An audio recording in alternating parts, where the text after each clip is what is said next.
Let's pick up from where we left off yesterday. Yesterday we started talking about the laws of Muktzeh, and in particular we spent a good deal of time on the category of Kli Shemelachto L'Isur. Of course, I got to start by remembering the donations, so the sponsorships. So thank you to Neil Tobias for sponsoring in memory of Shafia Betzakia, and also for my father, Ted Beyda, for sponsoring in honor of my grandfather, Joseph R. Beyda, Alav Shalom, in his memory. Both of those are your site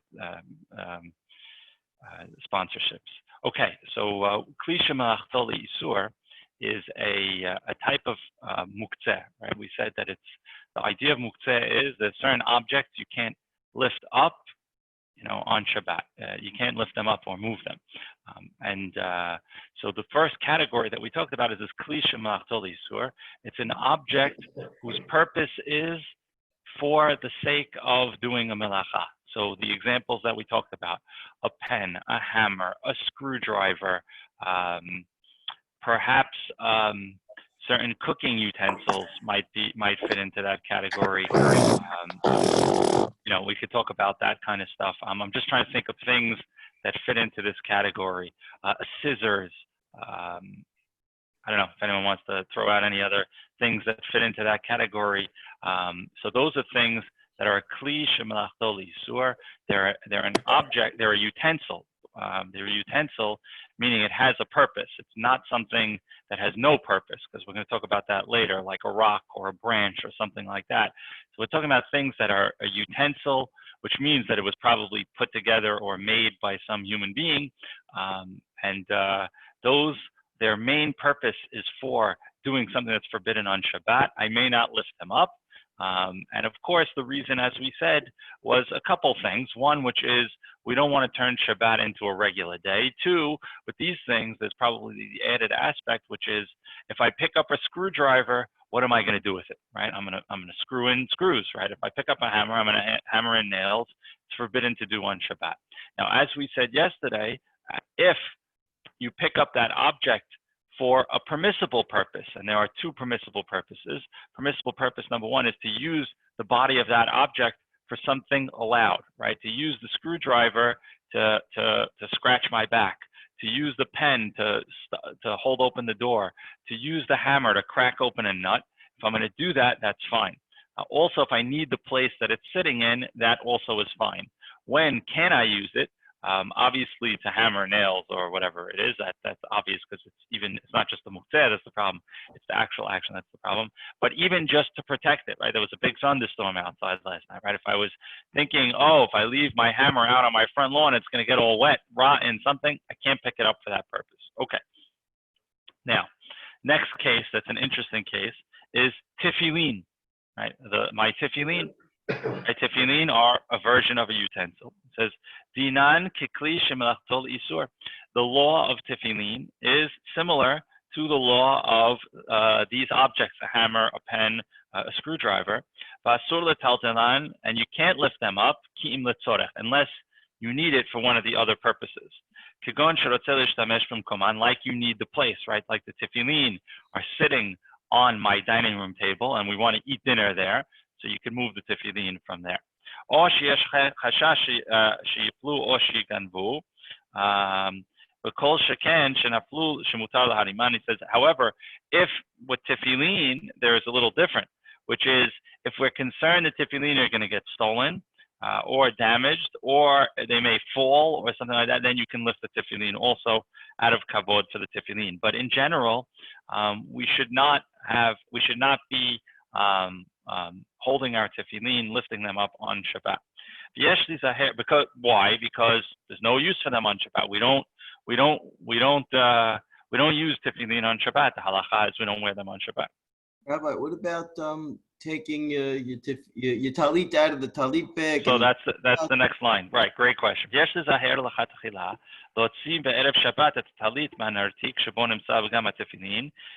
says, so therefore, if you have one, right? Some people like to have a separate talet that they wear on Shabbat, a separate koracha that they have for Shabbat. I happen to do that.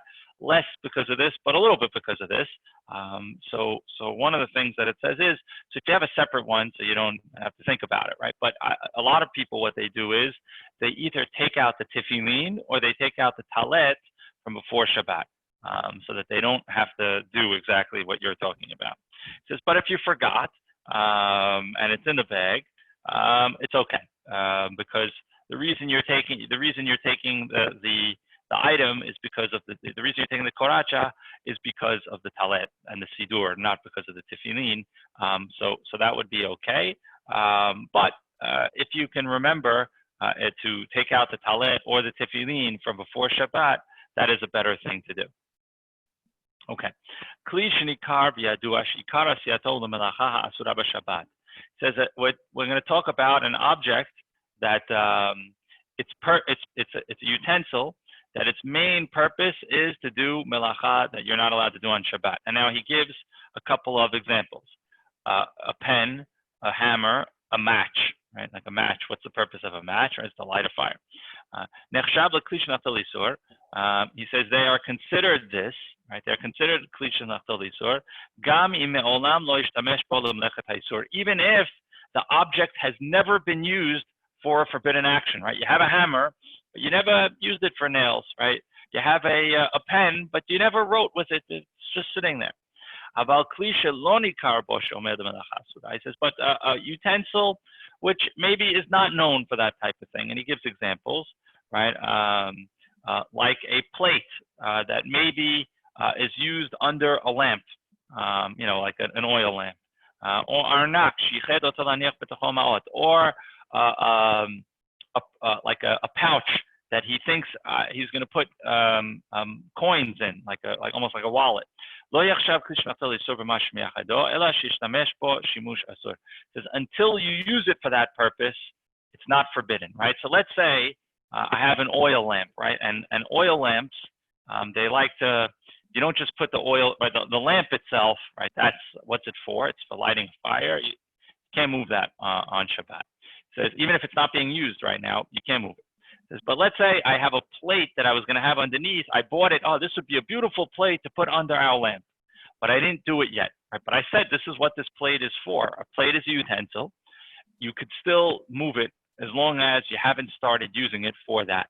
Once you start using it for that, once it's said this is the plate that we use for that purpose of making sure the oil drips on it on Shabbat or something like that, then it becomes Muktzeh. And you can't move it. And the same thing is true with the other example which he gave, which was, let's say I have a bag of marbles, right? And I say, oh, let me get these marbles out of here. Marbles are for kids. And next week, I'm going to start using this to put my tzedakah money in it, right? I need a place to put my tzedakah money in it. So the purpose is going to be for something you can't do on Shabbat, but it's not yet for that purpose. You're not doing it yet for that purpose. Even if it's in your head that it's going to be for that purpose, you could still carry it until you actually start putting the coins in it. It's still allowed. Okay. Now, he has a whole bunch of cases here. You ready? So what does he have? Gafrurim, matches. Arnak kesef, a wallet. Menorat neft, an oil lamp. Sargal, I forget what a sargal is. A masrek, a comb, a masmer, a nail, cigarettes, chomre kvisa, things that are used for cleaning clothing. Kol ele bichlal kli shenachtal lisorhem. All these things are considered utensils that are forbidden, or for the purpose of forbidden use on Shabbat. So you can't lift them up. And only if you need to lift them, if you need the place that they're in, then you could pick it up. But otherwise, you can't pick it up. I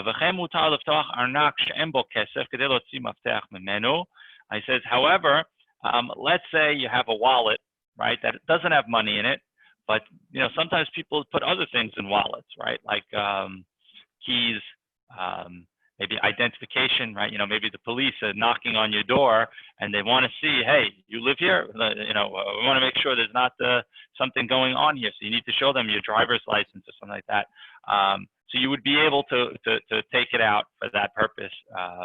that would be fine also. He says, so too scissors. He says it's interesting. He says there's different kinds of scissors. Right? He says many of us have what we call kitchen scissors, right? You have scissors in your kitchen that their primary use is for things that are permissible. You use it to cut the food or in some way to prepare the food in a allowable way. He says, for example, in Israel, you may have seen this. Israel, in many places, the milk doesn't come in a carton. Right? For most of us, the milk comes in either a carton or a plastic container. In Israel, I don't know if you've seen this, milk tends to come in a plastic bag. Right? It's an interesting concept, right? You have like a little holder and you put the bag in it and then you slice the corner of the bag and it's kind of like, that's how it works. I don't know why they do it that way. I guess it was cheaper or something, but Israel's been doing this for many, many years. They have milk in a bag. It takes a little getting used to when you're from America and you see this, but that's how they do it. So in order to get a new milk, right, you have to cut the milk, right? You have to cut the plastic corner, right? So I could tell you, having been in yeshiva in Israel, right, where they don't give you, where they don't give you a scissor. So there's lots of things you could do. You could be gross and you could bite it, but then no one else wants to drink from the milk because you put your mouth on it, especially in Corona time, right? There's another thing that we use in Israel, which is you take the knife and the spoon and you fold the knife over it. Of course, in Israel, they made these plastic bags that make it hard to open, right? But you can rub the knife and the spoon on it and it'll slice it off. But in general, if you have a scissor that you use for this purpose in the kitchen, no problem using that scissor. It says, but if you have a scissor that you use generally to cut paper, a scissor that generally you use to cut hair, a scissor you use for gardening, a scissor you use for shearing sheep, or something like that. So then that scissor is kli shemelachto l'isur, and you can't lift it. So he has a very interesting one, which gives you a little bit of dating on the book here. He says madrich telephone. Right? He says a phone book, right? A book with numbers that are there, which, well, I guess we don't really use the regular, the old phone books anymore, right? But we do have, some of us still have our personal phone books or Rolodex or something like that, which basically, has all these numbers, right? What are you doing with a Rolodex if not to pick up the phone and call someone?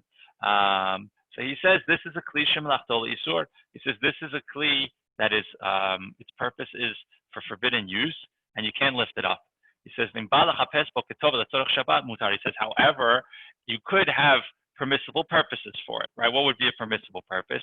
Could be in my Rolodex, I have addresses, right? And I say, oh, I want to go visit Neil. I don't know where Neil lives. What's his address? I don't know. Let me look in my Rolodex. Let me look in my contact book. That's no problem because it's a permissible purpose. So therefore, you'd be allowed to do it. He says also some kind of ironing board could theoretically be permissible if you're not using it for ironing, right? Maybe you're using it to, to put a book on it to pray from, or something like that. Another example would be a laundry clip, right? Many of us, if you've ever seen the clothesline outside, right, and you put this out to dry, which really you're not allowed to do. So those clothes clips, maybe you're not allowed to use. But let's say I have a box of clothes clips and I say, you know what, I'm not using them this Shabbat, but my kids enjoy building things from it or whatever. Let me throw a bunch on the floor. That's no problem because you're using it for a different purpose. Okay, all that is kli shemelachto l'isur. So again, just to quickly review what we've said, right? We're talking about a utensil, right? So it has to be an object that has a purpose to it. It's a utensil. The main purpose of that utensil is for a forbidden purpose. So to light a fire, to build something, to write, something like that. And therefore, I'm not allowed to lift it up. But we talked about the exceptions to the rule, of which we had a bunch of different things to say. Any questions on anything that we said, or I'm going to move on to the next topic? Neil, go ahead. Go ahead. You say the wallet. If there's no money in it, but just an ID, you can move it around. Suppose there's credit cards in the wallet. No, that's money. That's the same problem. You cannot. So unless, again, unless there becomes a need for it, right? And what could be the need for it, right? So if I left my wallet, right, on the kitchen counter or the dining room table, and we need that space now, right? I can move it, right? Why? Because I need that space to prepare food on the counter for dinner, or to eat on that table or something like that. But if I'm putting the wallet away because, you know, if I leave my wallet out, you know, maybe the housekeeper will be tempted to steal something from it. I can't move it for that reason. That's not acceptable to move it for that reason. But what we did say is, if that space that it's in is somewhere where, okay, I could use it to something, you know, like let's say, you know, it's on a bookshelf, right? And you know, I'd like to put this book back on the shelf over there, you know, and the wallet's in the way. So I could come up with a way to do it, but you have to do that, right? You have to, you know, it's like a little bit like, you know, we talked about hitting something with the elbow, right? You say, once you're saying hit it with the elbow, so you're playing a game. No, it's not just playing a game. You need to do some kind of recognizing factor so that's the way that it works, and that's the way that you do it. So to you know, a long answer to a short question, my wallet with credit cards is Muktzeh. I can't lift it up. I can't move it unless I have a purpose for it. Now, the truth is, right, what would be a permissible purpose, right? Let's say I have some papers and the wind is moving the papers away, right? So I want to take the wallet and put it on top of those papers as a paperweight. Okay, you do it, because you're not moving it for the purpose of, you're moving it for a permissible purpose. So that would be okay. I know it sounds a little weird and strange, but once you think it out, it actually makes the sense that it makes.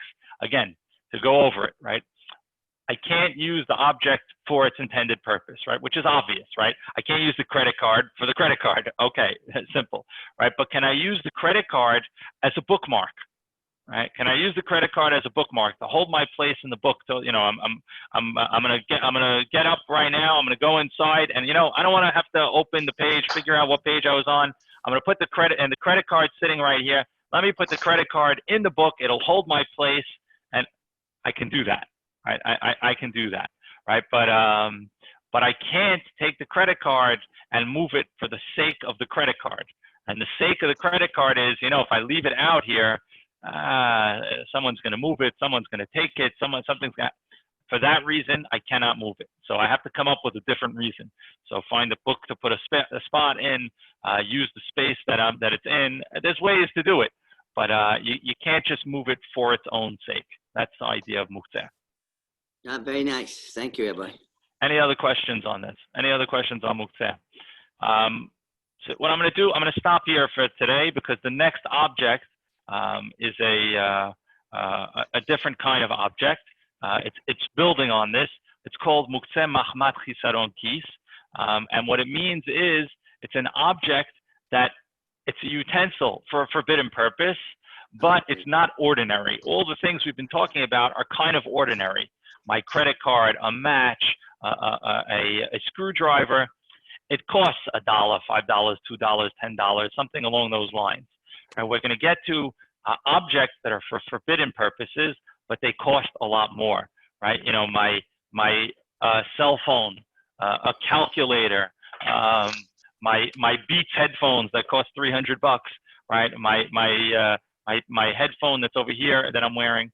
These are objects that are more expensive, and because they're more expensive, they have a different category. You can almost guess why, right? The whole point that we were saying about how you could use it is you could use the hammer to crack open a nut, right? Would I use my cell phone to crack open a nut? I wouldn't, because it's more expensive.